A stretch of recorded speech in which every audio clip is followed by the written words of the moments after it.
Bonjour, je suis Noémie de Saint-Cernin, je suis coach, conférencière, formatrice et l'auteure de plusieurs livres qui apparaissent là à côté de moi et que vous pouvez retrouver dans toutes les librairies. Et j'accompagne les parents pour instaurer plus de bienveillance dans leur vie. Alors dans cette vidéo, on va voir les enfants qui ont un fort caractère, qui sont très affirmés, qui s'opposent avec virulence, voilà. Un enfant qui a du caractère, hein, je pense que ça vous parle. Alors si ça vous parle, ce que je vais vous partager va vous intéresser, je vais vous permettre d'aborder justement cet enfant de manière à éviter les luttes et les conflits.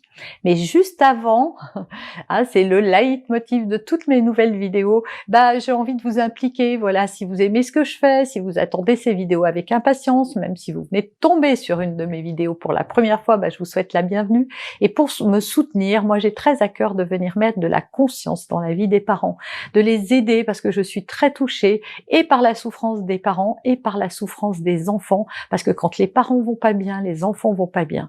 Et donc ces vidéos, c'est destiné à offrir du contenu gratuit à des parents de manière à ce qu'ils aient plus de joie, de bonheur, de sérénité, qu'ils puissent trouver des clés de compréhension, quelques outils à mettre en place pour plus de joie et de paix, parce que je suis convaincue que si tous les parents et tous les humains connaissaient ces outils de développement, le monde serait plus beau. Donc pour m'aider dans cette quête, j'ai besoin que ces vidéos elles soient plus vues pour toucher plus de monde. Et pour ça, j'ai besoin de remonter dans l'algorithme de YouTube. Et pour y arriver, c'est très simple. Il suffit que cette vidéo ait beaucoup de likes, beaucoup de commentaires, beaucoup de partages, beaucoup d'abonnés. Voilà, c'est tout ça qui va faire que YouTube sait que ça doit être intéressant puisque les gens likent, s'abonnent, partagent, commentent. Donc si vous pouvez faire une ou plusieurs de ces actions à chaque fois que vous voyez passer une de mes vidéos, ça sera super. C'est pas beaucoup d'énergie pour vous et c'est un petit pas pour vous et un grand pas pour moi. Merci en tout cas d'avance pour ça et on passe au sujet du jour. Donc comment gérer un enfant qui a du caractère. Souvent quand on a un enfant comme ça qui a un caractère très affirmé, on va avoir tendance en tant que parent à souligner tout ce qui nous agace chez lui. On fait pas exprès, nos parents faisaient comme ça avec nous, mais ce qu'il y a c'est que ça va pas faire avancer Schmimblick, ça va pas changer la personnalité de votre enfant et en fait plutôt que de vous dire qu'il a du caractère et que donc il est trop négociateur, trop virulent, qu'il s'affirme avec trop de force, qu'il s'oppose trop fortement, voyez les qualités qu'il y a derrière ce que vous voyez aujourd'hui comme des défauts. En fait, ce que vous voyez comme des défauts, c'est juste parce que ça vient vous bousculer en tant que parent. Et c'est vrai que c'est pas facile d'avoir un enfant qui dit tout le temps non, qui résiste, qui s'oppose. Oui, c'est pas facile, ces enfants avec un caractère très affirmé. Mais pensez à sa vie d'adulte, pensez à plus tard.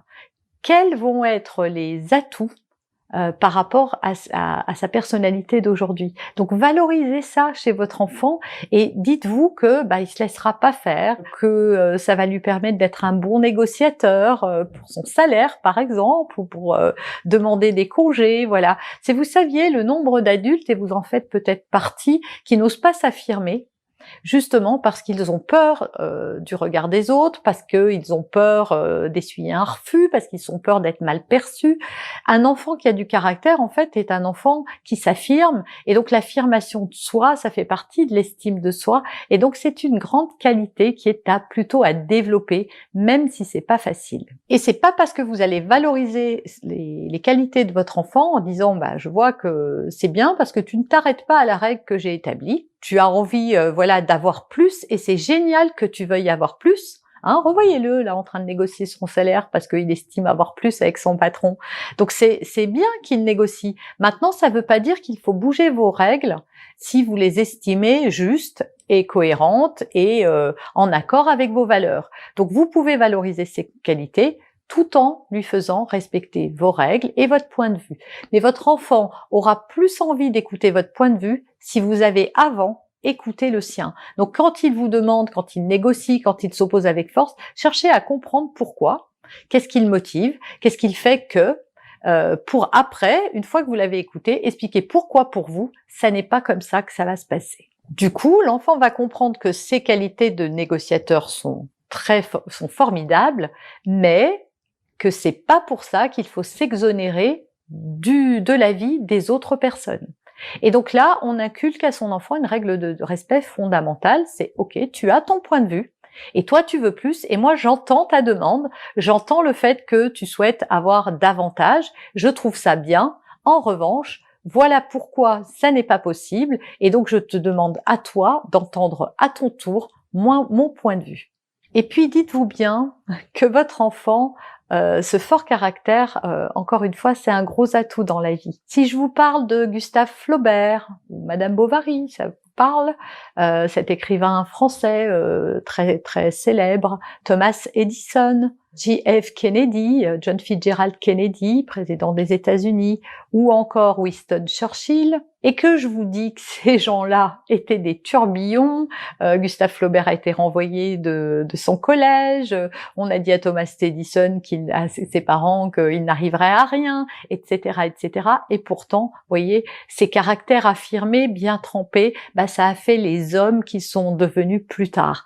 Donc ne vous arrêtez pas au comportement de vos enfants ici et maintenant, alors qu'il a 4, 6 ou 8 ans, mais dites-vous que c'est un grand atout, voilà, je reviens encore à la charge avec ça, mais que c'est un atout et que pour plus tard, c'est une force qu'il a en lui et qu'il va lui servir tout au long de sa vie. Alors c'est vrai que pour l'instant, ça vous donne beaucoup de fil à retordre et que c'est pas facile et que ça va vous demander encore plus de patience, encore plus de négociation. Et c'est vrai que quand on a fini sa journée de travail, venir négocier avec un enfant de 8 ans, c'est épuisant. Donc oui, c'est vrai que c'est moins facile d'avoir un enfant à qui on explique 2 fois ou 1 fois et qui a compris la règle et qui la suit à la lettre. Voilà, les enfants sont différents, les parents sont différents, chaque enfant est différent. Si vous en avez plusieurs, vous pouvez remarquer les singularités de chacun de vos enfants. Voilà, c'est comme ça. Dites-vous simplement pour vous consoler que oui, toutes ces célébrités que je vous ai citées, il y en a encore plein d'autres, étaient des enfants perturbateurs qui ont donné beaucoup de fil à retordre à leurs parents. Mais pourtant, leur destin a été exceptionnel et je pense que les parents en ont tiré une grande fierté. Donc soyez fiers des qualités de votre enfant, ne les brisez pas surtout, n'essayez pas d'anéantir ça en lui parce que votre enfant peut à force se soumettre et complètement inhiber ce talent, cette appétence et ne plus l'avoir alors qu'elle pourrait être d'une grande aide et être une grande force pour lui plus tard. Voilà, j'espère sincèrement que cette vidéo, ça vous aidera à voir votre enfant avec un autre regard et à poser un œil différent également sur sa virulence quand il négocie, quand il s'oppose et quand il vous fait un peu sortir de vos gonds parce que vous êtes obligé de sans arrêt être en discussion avec lui. Alors si c'est le cas, ne partez pas tout de suite, rappelez-vous, laissez-moi un pouce, laissez-moi un commentaire, je les lis tous. D'ailleurs, c'est le seul endroit où vous pouvez avoir un contact direct avec moi puisque c'est vraiment moi qui réponds et qui lit tous vos commentaires. Donc merci de m'avoir écouté